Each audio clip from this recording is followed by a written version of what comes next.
toho intra. Máme tu kamery, vím, že některé z vás, minimálně některé z vás kamery mírně znervozňují, takže slibuji, ještě tenhle panel streamujeme, začátek toho příštího si natočíme, a pak se kamery vypnou a nastane doba Chatham House Rules. Jinými slovy, nic z toho, co řeknete, nebude použito proti vám a nebude ani moc. Máme tady právníka, tak ten to začne rozporovat okamžitě, dobře. Jsem si zase nasadil blechu do kožichu, ale slibuji, že minimálně to nepoužijeme my. Tak. Ladies and gentlemen, and now in English, it is my pleasure to welcome Roger Tooze. Roger, welcome. Thank you, Roman. Good to be here again. Parag mentioned one of the great trends, issues that we observe at the moment, and that is the dual process of concentration and devolution, or some say globalization and regionalization. To me, it's a parallel trend. What does it mean?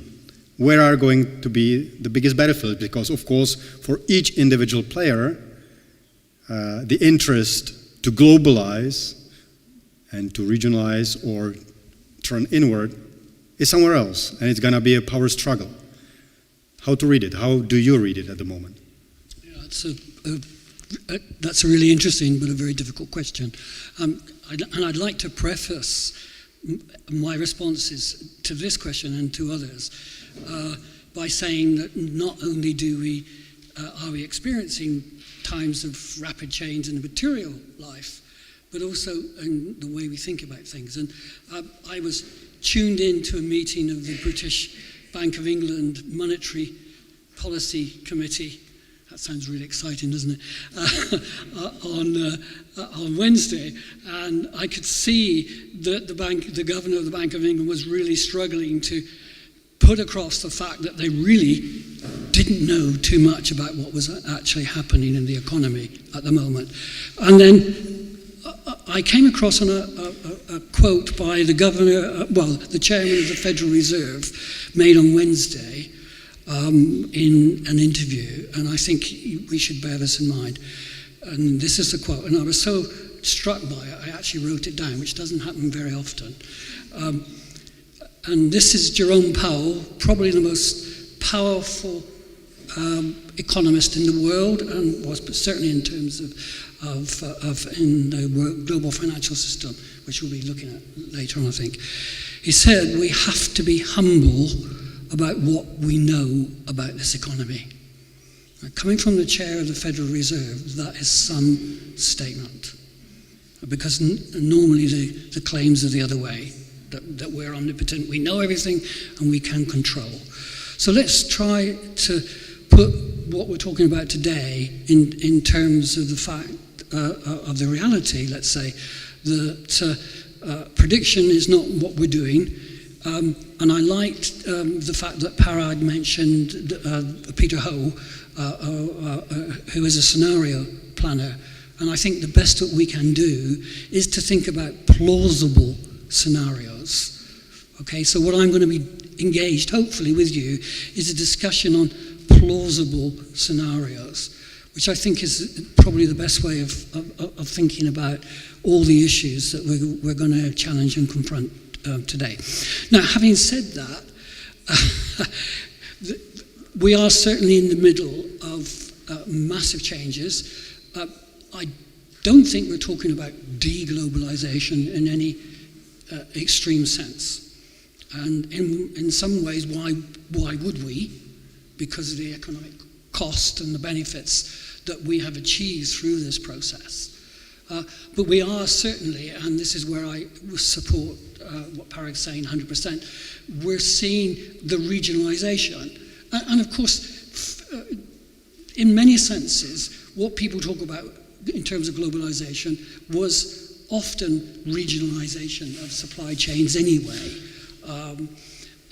The ideology of globalization was hyped to a large extent by those people with an interest in this. This is not to say there aren't any true global industries, and there are many, and we'll be talking about some.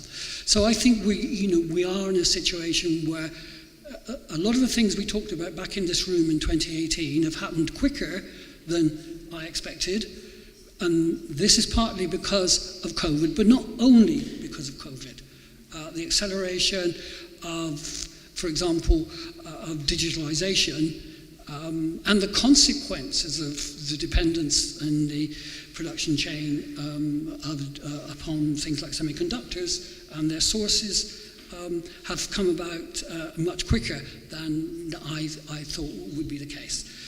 In terms of each country's ability to handle this, I think this is another conference because of the complexity of the various, I almost said algorithms, but we're not talking about algorithms, we're talking about judgments and policy conditions that we will need to take.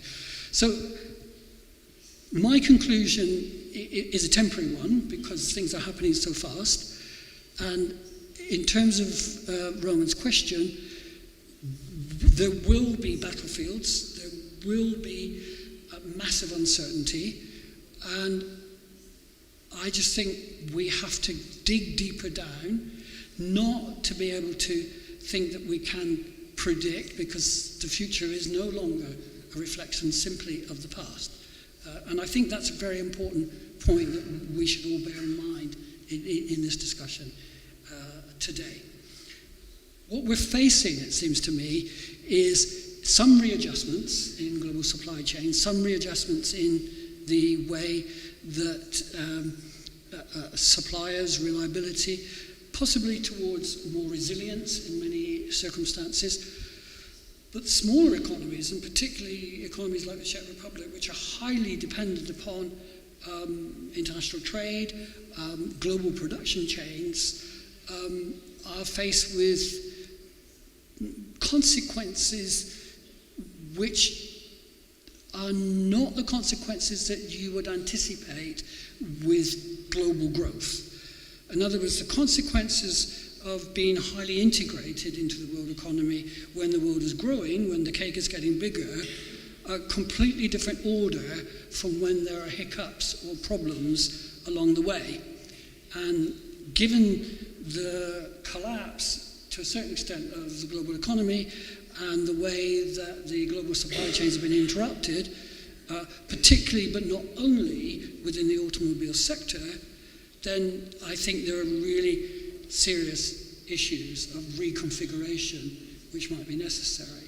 But those are not just brought about through COVID, they're brought about through the long-term changes in what I've called the geotechnosphere, particularly with the automobile industry, but this is taking place in other industries as well.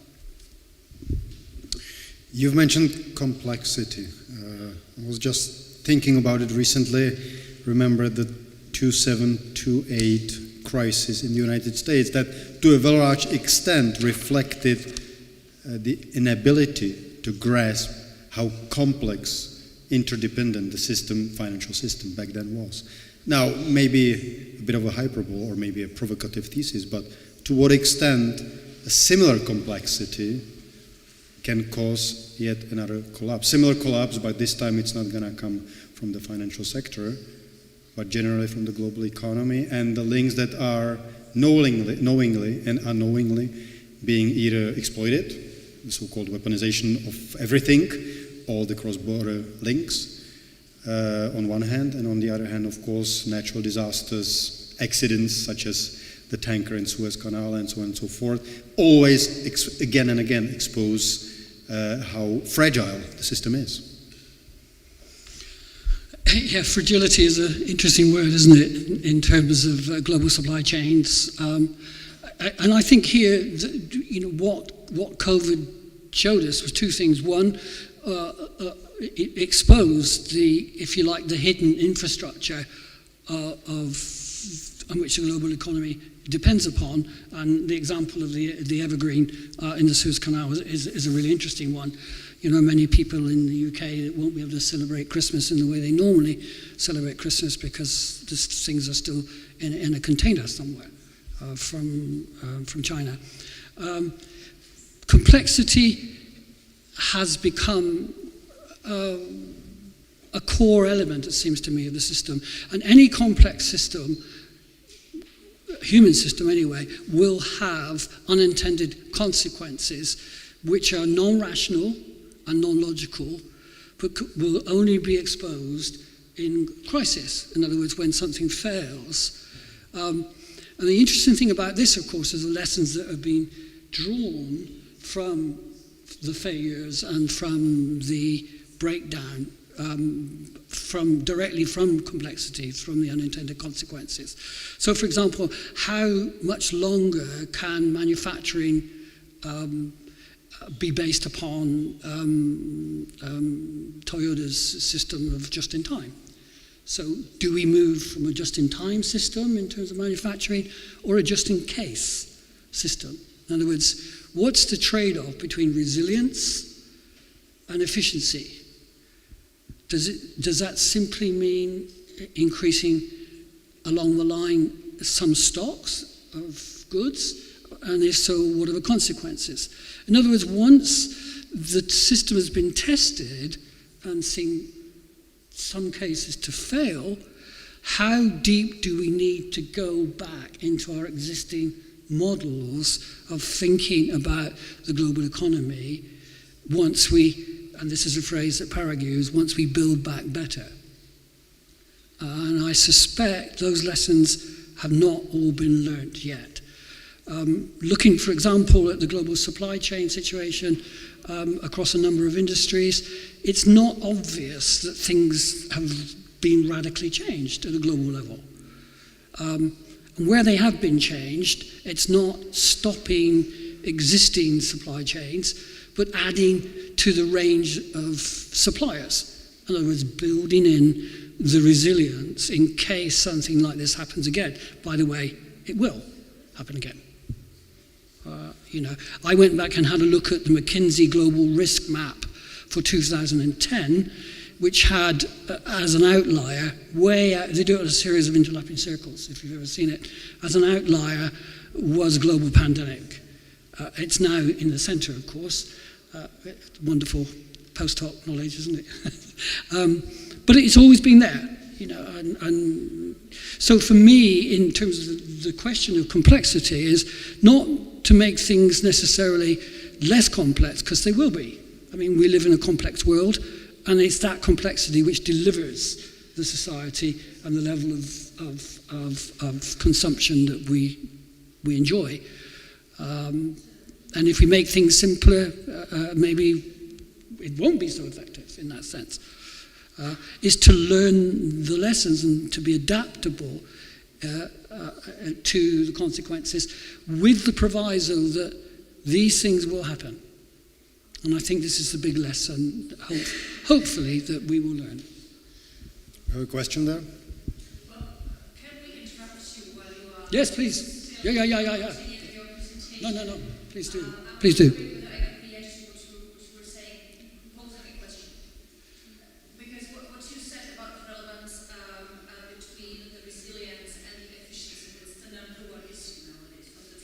Yeah, I agree. Absolutely. And I'm simply wondering whether you see that, because I think that the reaction is to redefine the word efficiency. What is actually efficient nowadays must be different to what was efficient in the past, in the past logic. So do you see then a change of mindset, looking at efficiency from the point of view of the, for example, strategic autonomy, for example, to see at some processes and what is crucial for us from the current perspective are really relevant and efficient for the future compared to what it was the logic That's first of all, that's a really interesting contribution, I think, to me, because the efficiency at any one point in a business or in abstract macroeconomics depends upon a previous set of assumptions about the stability of production, supply, blah, blah, blah, all those kind of things. What, in fact, because the redefinition of efficiency means is redefining the calculus of risk. So So redefining efficiency to take into account a new calculus of risk produces new concepts of efficiency, which integrates the notion of enhanced risk into the conception of efficiency. Now, the difficulty is, of course, is can you make that work all the way down the supply chain or the production network, as Volkswagen are trying to do, for example, with their electric vehicles. And they can make it work in Germany, but can they make it work in the Czech Republic? Can they make it work in China? Et cetera, et cetera. So that is a really effective notion, I think. And however, for every person I talk to that's doing this, there are still 5 or 6 that have probably not yet reached that and are still trying to hold on to what they feel comfortable with. And human behavior is a really important nexus in this, isn't it? What do people feel comfortable doing? Because that is always the direction. After a huge event, people will continue, not necessarily to change, but they will continue with their behavior. And that absolutely applies to the current debate about the climate policy goals. Oh, indeed. Yeah, absolutely, yes. Everybody would sign to having increased ambitions in the climate policy and the protection. But if it comes to what we are actually ready to give up, and whether the population, even in Germany, and the very green thinking and progressive thinking globally, when it really comes to what the people are used to and what they are now actually ready to give up, then we're starting to have a problem. And if you start explaining to people that it actually has implications on your living standards, such as having a car or having electricity available 24/7, then you suddenly realize that there is no immediate interconnection between what the nice ideal support of green politicians is and what the reality, the real world actually is. Yes, indeed. I'm reminded that one of the most famous economists of all time, John Maynard Keynes, said it's not enough for a future state to be desirable. What it takes is that the pathway to that has got to be acceptable. And we'll obviously come on to talk about the cost of achieving climate, the consequences of climate change and the policies later on. But this is part of the complexity argument, isn't it? That you can't get to a preferred policy situation. And by the way, on the way here, we passed some fields where they were mining lignite, and I was reminded that the Czech Republic is 75% dependent upon fossil fuels currently for its energy. And that figures was propelled into my mind by looking at the brown coal coming out of the earth. It's an interesting one. Yeah, interesting one. Another Thank question you. over there, Rafaela. Můžu poprosit mikrofon? Thank you. Can I actually build on her question and say this concept of efficiency ultimately, who do you think will define it? Because you have 3 power groups. You have the multinational, the government, and the consumer, but the multinationals are now as big as countries. So, maybe actually long supply chains are not that undesirable. So you're going to have to wait 3 months to get your car. So what is your instinct? Well, no, that's a really interesting point. And it gets onto one of my pet hobby horses, I'm afraid, which is the power, the consideration of power in production. And it seems to me that it will, first of all, change. Who defines efficiency at any one point in time changes by the interaction of those 3 groups. And in the long run, of course, if regulations change, then because production takes place within a political economy, as Adam Smith himself said, and that's my starting point, most of this stuff, then the politics and the regulations change, then most companies will operate within that, and governments by and large will be pushed or pulled by a combination of demands from their voters or the consumers, and even in countries we call patriarchal societies or even dictatorships, there's still these forces. So I think, it will be a tussle. Who defines efficiency? And that would be a great title for a paper, by the way, a research paper. But it is, like almost everything else, underneath, it's a constant trade-off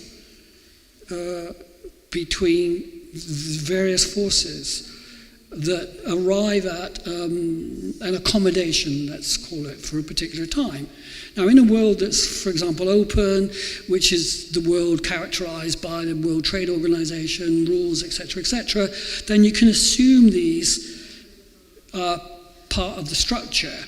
So if you can, and this takes us on to another topic we're going to look at, if you can assume that these ideas are held constant, then basically you can move into other actors because the regulatory framework is held constant. So then in cases like that, it's a trade-off between the companies, the producers, and the consumers.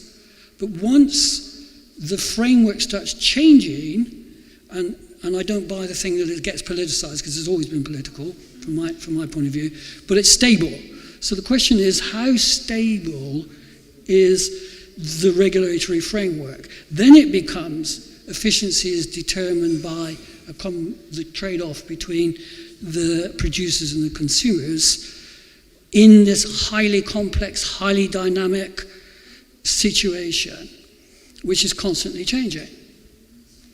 But once the framework starts changing, then it becomes this much more complex game, if you like, of trying to second guess, which is why, of course, whenever I talk to business people, the prime topic is certainty, because certainty is the absolute key, because with certainty you can discount loads of variables and you can concentrate on the ones you can hopefully influence.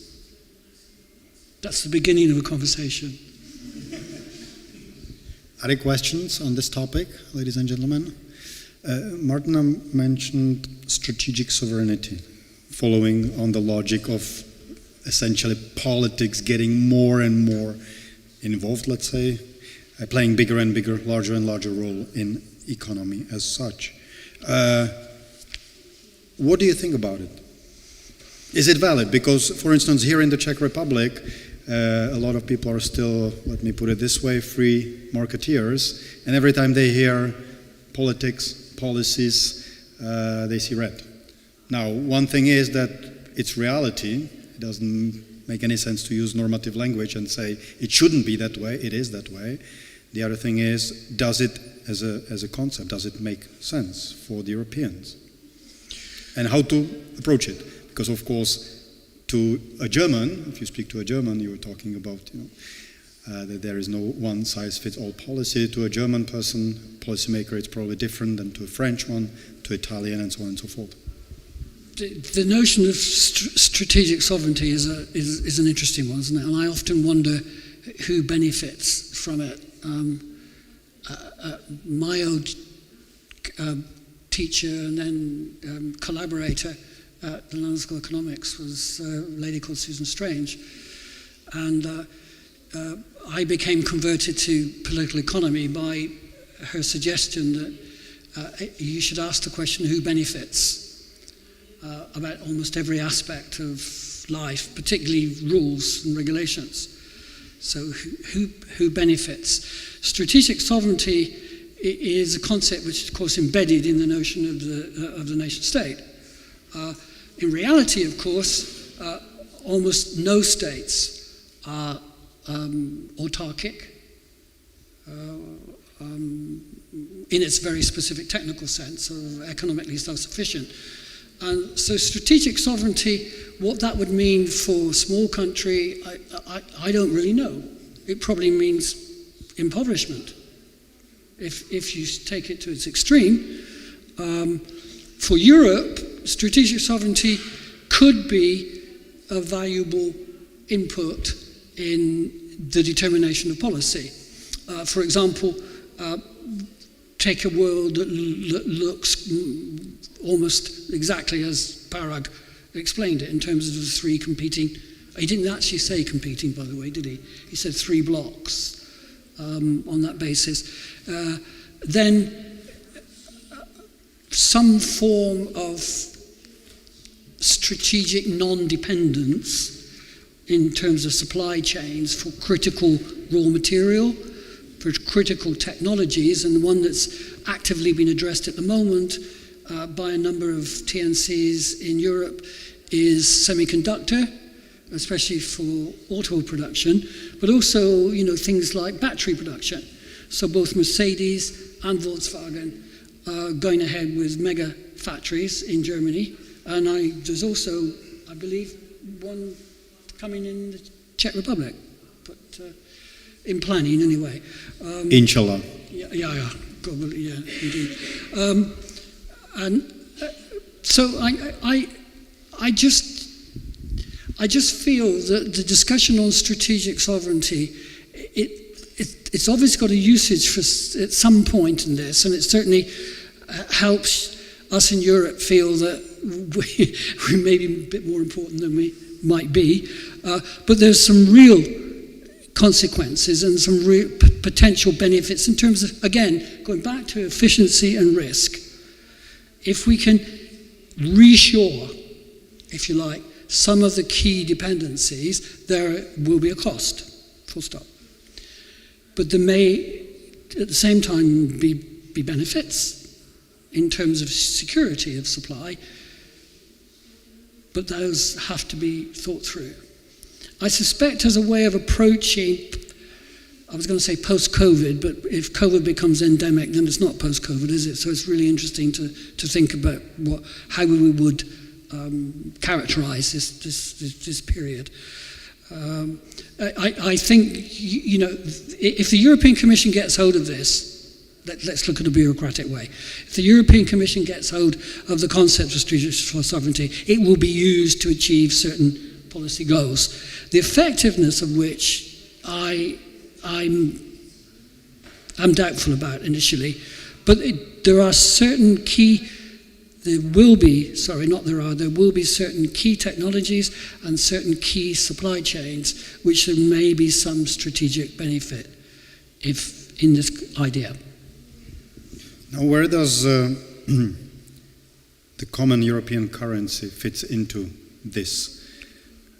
And now, of course, I'm asking not just because of the ongoing debate or reflecting the ongoing debate whether it's going to survive, but also within a larger framework of current monetary and financial arrangements where it resembles the pyramid. We have the US dollar and financial institutions and the apparatus, so to say, at the top, but there are significant changes coming. Yeah, Digital yuan and generally the push of China in emerging world for a challenge or aiming at a challenge and so on and so forth. What is your take on the subject matter? The world of foreign exchange has been very quiet lately. If you look at the global index of foreign exchange volatility, it's very stable. And because of low inflation and very low interest rates, so various New York banks indication of forex stability, quite good. In fact, it's lower now than it has been for 20 years.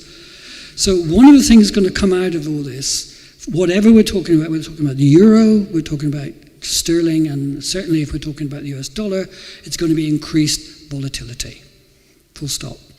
Now beyond this, it's rather difficult to take it one step further, because again we go back to our old friend complexity, unintended consequences, etc., etc.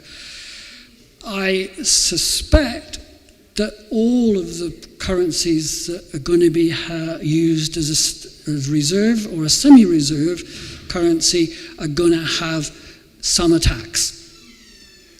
If only because of the uncertainty. So in periods of increased uncertainty, you tend to get speculation against the values, it seems to me. As far as the euro is concerned specifically, I don't have great hopes. I think the internal contradictions within the euro, particularly with the uncertainty within, and I know here you've just decided on your new government. We're taking bets at the moment how long it's going to take in Germany, so on a financial level and the euro leadership level, I think that doesn't bode too well at the moment. And I suspect also that all these things about the yuan, the Chinese currency coming to dominate, that may be the case in 20, 30 years' time, but it's not the case now. And I was reminded of how strong the US dollar is and the US control of the financial infrastructure of the global economy. And when I read my namesake's book, a guy called Tooze, who's just written a book on the COVID, and he describes that in a single period from March the 9th to March the 23rd, 2020, how the US Federal Reserve bought nearly $4 trillion of debt in that single period. And it ended up declaring it would buy what it took. In other words, it did a global Mario Draghi by saying it would literally buy any, and it was buying any debt, not just treasuries. It was buying any and all debt at the time, because there was this free-fall moment on global exchanges when there were no buyers for US Treasury securities. Now you imagine the consequences, those of you who were aware and got impacted by what happened in 2007, 2008, well, that was minor compared to what would happen if the US Treasuries market would have gone into free fall.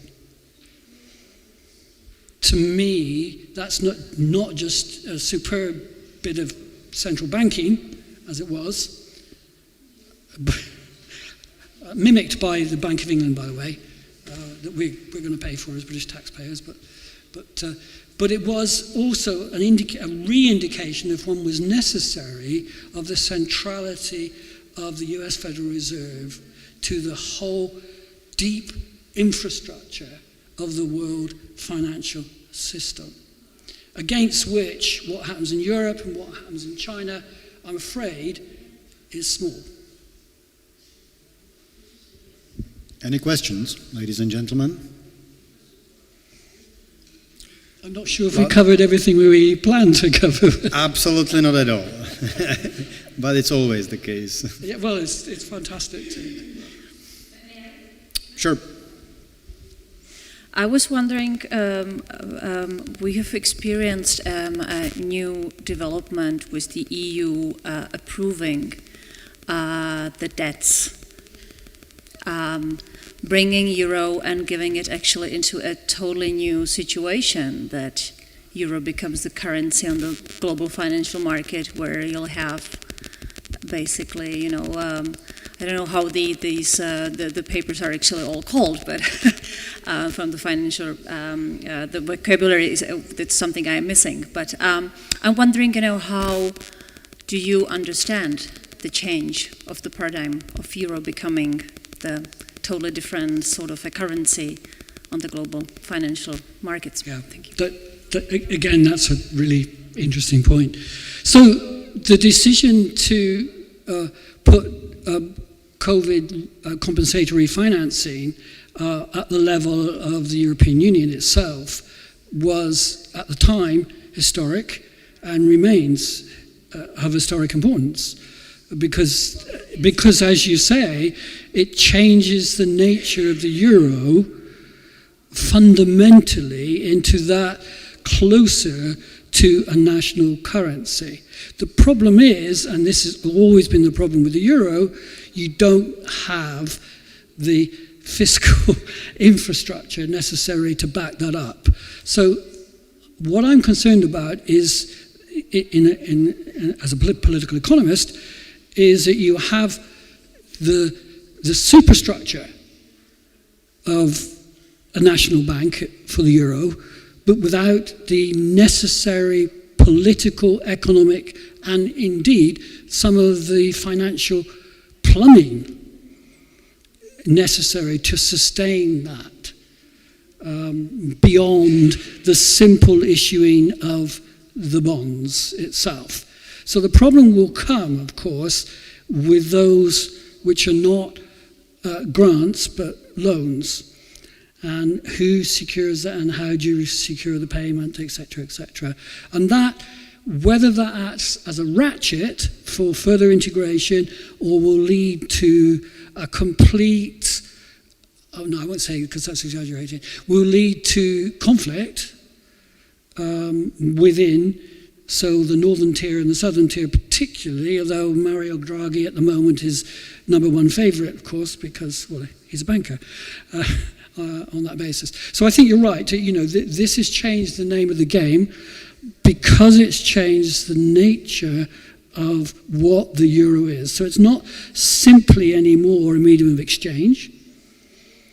It's become more of a fundamental store of value.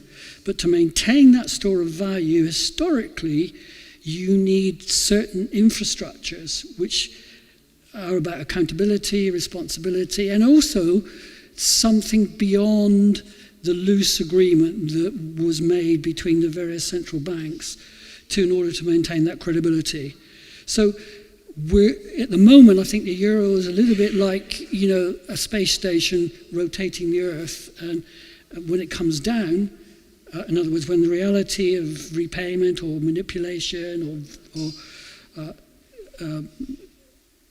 comes about, the repayment schedules particularly, then I think there's going to be real questions that need to be asked. Thank you, that was interesting. Thank you. Any more questions? Roger, when you were here in 2018, first Costellet, you used a brilliant, it is actually Kenyan, if I'm not mistaken, Kiku proverb, and that says that it is the grass that suffers when the elephants are fighting, and of course use it as a metaphor describing what is going on.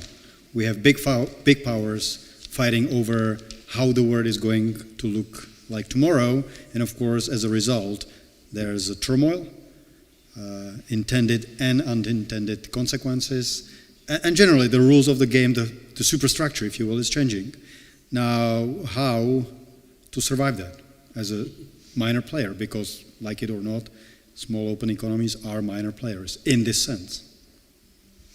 Yeah, I did use that actually, because it apart from being it is a proverb, and it's a really interesting one. But I also started off our discussion in 2018 by quoting Winston Churchill, who said that difficulties mastered are opportunities won. And let me emphasize the difficulties first, as well as the opportunities, which is a wonderful Asian way of looking at the situation, isn't it? I think first of all, you know, when I was thinking about what we're going to talk about today, when Rome and I started talking about it, I quickly checked, for example, as to how much support business in the Czech Republic has had from the government, and it's only been 15.4% of GDP compared to 29% of GDP for the German industry, and a lot more for the American and the UK. So I think the first thing is, you know, to focus on terms of the impact and how we're going to get out of this, is to say government policy is really important, you know, because we're not out of it, full stop. You know, I think this idea of thinking in phases is something which is really attractive to us, isn't it? And it's a very human idea that, we can say, right, post-COVID, we're there, we're out of it, etc. And that's good on a human level because people, think differently in crisis. So you move out of a crisis and you can say, okay, this is post-COVID. But at the same time, and this is a debate we're having in the UK, if all the supports, and in many ways, administrative, tax, blah, blah, all these kind of things, are suddenly removed, then in a period of massive adjustment, and I noticed how empty Prague was, by the way, and reminded again that tourism is one of the major foreign earners for the Czech Republic, that making the process of adjustment more difficult is a mistake that many governments are making and will make. So I think it's really important there. And that's understandable politically because what government wants to admit you're still in the midst of a crisis, unless it's to their political advantage, which it could be. So my sense is that for a small country like the Czech Republic, well, let's say for the Czech Republic, there are a number of key challenges. And some of them are because of your intense integration with the German economy, which is a fact. Some of them would have happened anyway because of the massive accelerating, continuing and intensifying changes in technology, such as the emergence of electric vehicles, the impact of which is far beyond what most people think. Far, far beyond. Especially in an economy with a tradition and a way of thinking of metalworking and this wonderful historic tradition of engineering the Czech economy has. I was reminded of a quote that I came across. Here, I got it now. This is a report on British automobile manufacturing, and by a head of the company which the Federation of Car Manufacturers in the UK used to recruit people. And he said, probably the closest thing you can get to a battery cell in the UK at the moment is a Kit Kat. Now, a Kit Kat is a chocolate bar. And that's because the technologies used to manufacture the chocolate bar, in terms of injection, the chocolate coating, etc., is the closest technology to making electric vehicle batteries. Now, that's a real eye-opener, isn't it? So, the changes that are coming about in the automobile sector would have happened anyway, of course, but of course they've been driven by COVID and intensely, of course, by the demands generated by climate change. But I think, it's really hard to think through the consequences of these. Again, going back to your question, Roman, of complexity. But the first thing, and talking to people in the UK about this, the first thing is to recognize that you can't assume that the future of automobiles is the same as the past. So this is 120 years of experience suddenly invalid. Well, a lot of it invalid anyway. And actually, if you look at the capital valuations of the electric car companies, you will see that the market, in all its wisdom, stroke non-wisdom, has already built this in.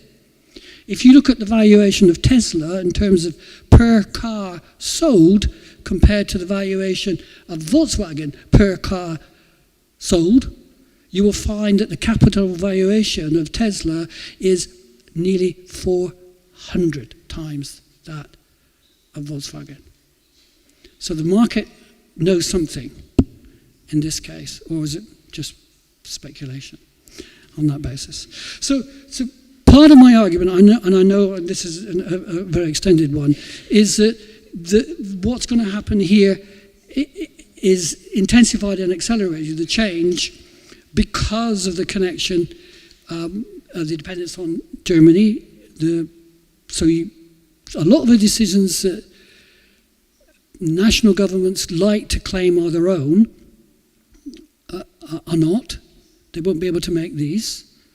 And this is magnified when key sectors of industry in a country are parts of global production change in the corporations that are not necessarily based in that country.